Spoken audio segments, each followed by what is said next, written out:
of doing a new series of sunset painting. And how do I create a home that has healing energy? Well, these questions are all very specific to you, but there are several things that you can look for that will start to enable you to pair colors together that open your heart and that feel harmonious to you. So we're going to look at all of these questions and then some. I've been working with healing color for 50 years. I hate to admit it's been that long.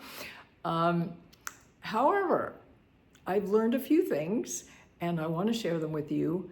And color alchemy happens in the body.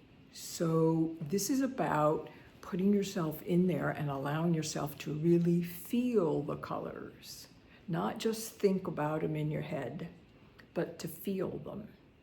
So this is why I paint big.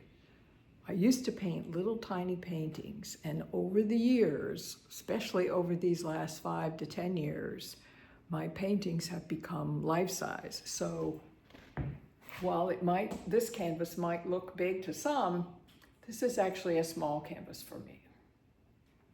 So I want to start with something that I have noticed just in the last 6 months, 12 months, that's changed about the energy. There's so much traumatic change that's going on in our world everywhere, every day.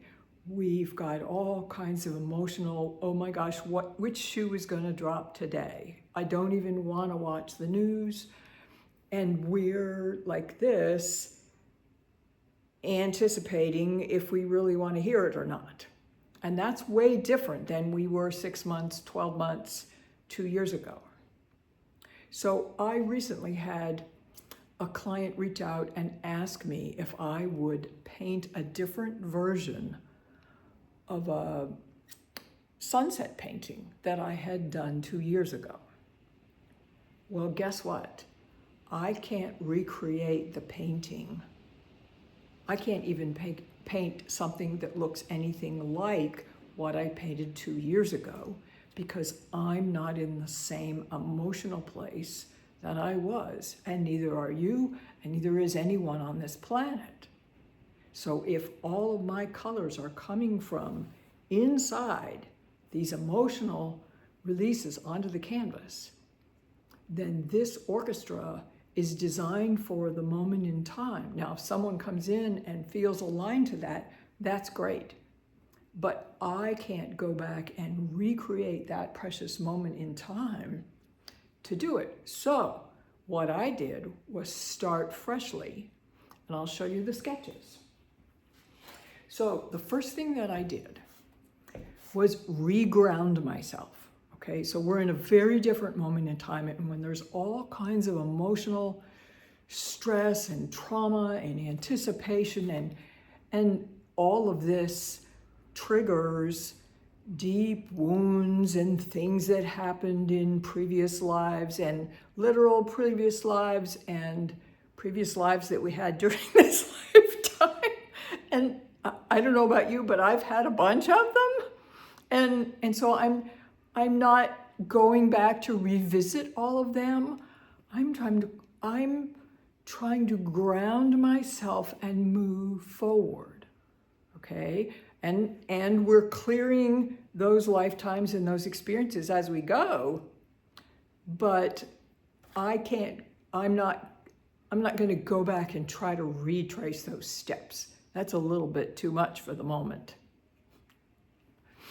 Okay, so how we do this is I'm creating a ground. So if I were going to go in my garden, so my little my studio right here in Virginia sits on a tiny little woodland pond, and it's fed by 2 streams, one on either end, and these streams drain runoff through all the surrounding counties. I live on the coast of Virginia, so All of the highlands of Virginia drain toward the coast. We have 9 rivers in my county alone, and they all run down into the creeks and down into the bay. And my little pond is this pool with 6 little houses around it. Mine is one of them. And from there, so the pond becomes a symbol. It's a metaphor for me. I've been here for 26 years, and it's like, okay, well, this is the pond within. This symbolizes all of my emotions, all of my colors, all of my flow. And so it's not stagnant. It's full of wildlife. And under the pond, it drains down into the creek, and it goes down into the river, it goes down into the bay, and out into the Atlantic Ocean. So after 26 years of painting here, I embody that landscape. I feel that as I paint. And so, of course, my paintings would grow larger because my view of the landscape has expanded exponentially. I'm now wrapping my arms around the globe as I paint. Well, this all happened it didn't come from up here. It came from the heart. A girlfriend years ago, 30 years ago, a girlfriend used to say, Dorothy, you don't paint with your hand, you paint with your heart. And she was right. Because I always wanted to capture, and I still do, the feeling of being there. What is it about how this place, this precious moment in time feels that I need to say something about? So when I paint today, the urge to paint shows up in my body. There's a tension or just like a slight discomfort or an impatience or I wouldn't say it goes all the way to frustration, although it can, but there's a million different emotions and they're all collapsed on top of one another and they collect there in my heart. And so finally I go, I gotta get them out. So get a brush and sling some paint. And so I'll show you my method in just a sec. So if you're gonna plant the garden, okay, part of my process is digging and planting in this little circle of black cow that I've accumulated next to the pond. And I'll go out there and dig and put down whatever it is that I'm going to plant today. And after I do that, after I've put my hands in the soil and dug down in those roots and worked with that grounds my energy. And invariably, I come back in the studio and it spills out over here on the canvas. So learning to accept Mother Earth's guidance in just being with that. It's just, I don't need to know how to paint here. The painting never came from here in the first place. So when someone comes to me and wants a lesson in painting, I can't give a lesson in painting because what they're asking me for, what they think they're asking me for is an instruction, step-by-step manual that they can use up here. And it doesn't happen here, it happens here. So this is my digging in the dirt. So I'm creating earth here. And this is a piece of handmade paper. It's fairly heavy, although not too heavy. I mean, it has some warp. And then on it, I had already put a red earth gesso on it. And then I've added 2 other layers of gesso, and I'm applying them with a knife, like spreading them like butter on a knife so you can see the scrapey marks.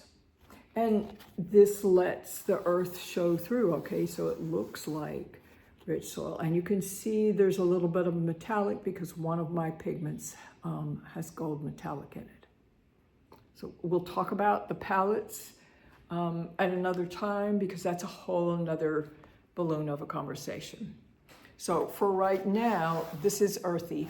And the finish of this is like a very fine sandpaper. It has a little bit of grit in it. So I put pumice. Gesso has a normal toothiness to it so that it holds the paint, but the texture is what we want, so it's very earthy. All right, so I went and I made a stack of these. And then I took the painting that my client was asking about, and it had kind of a late afternoon sunlight. But the painting in question was made over a period of maybe 3 years.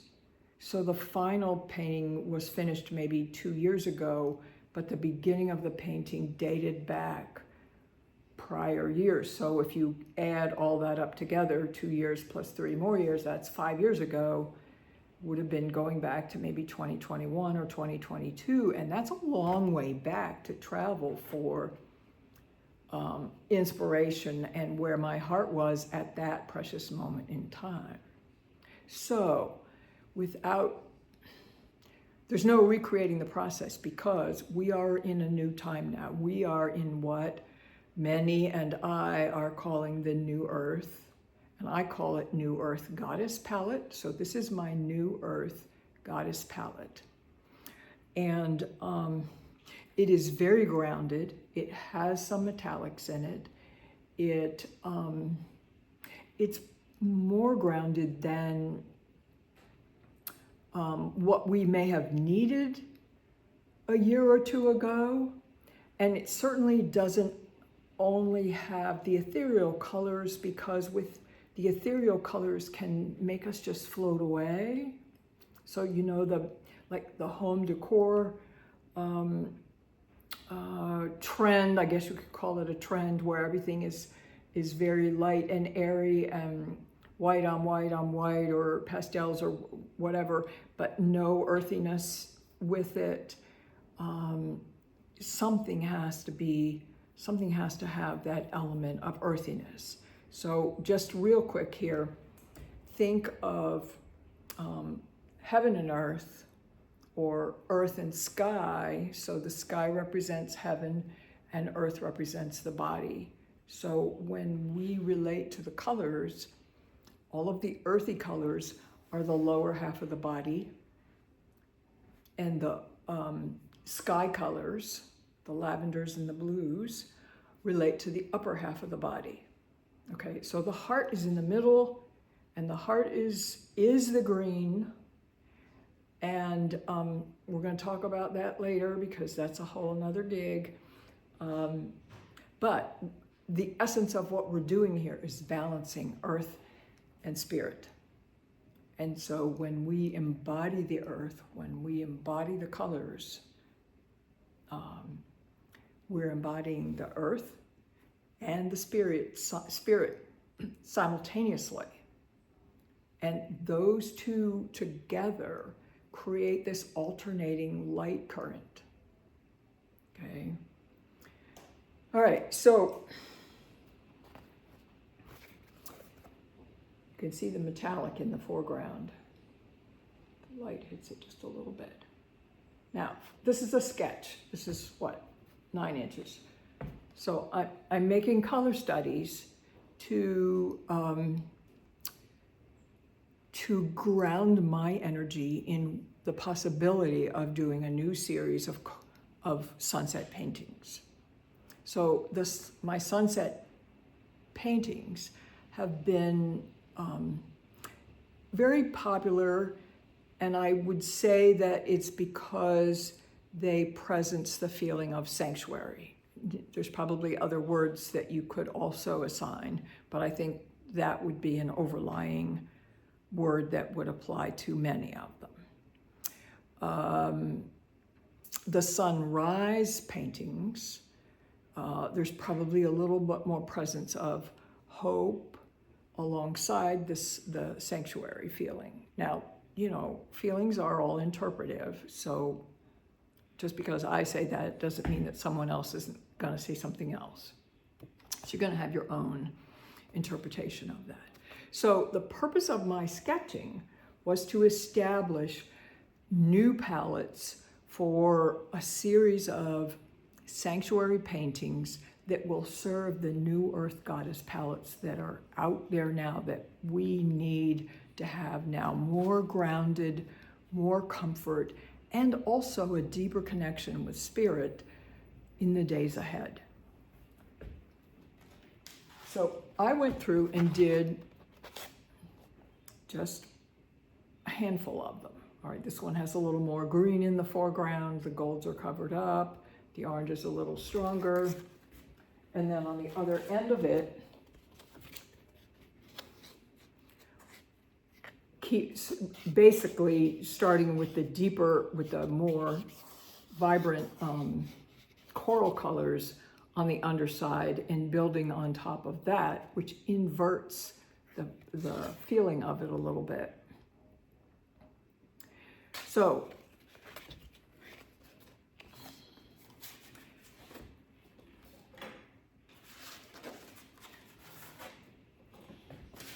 color is my describing a color or telling you where the chakras are or all of that stuff doesn't help you feel the color.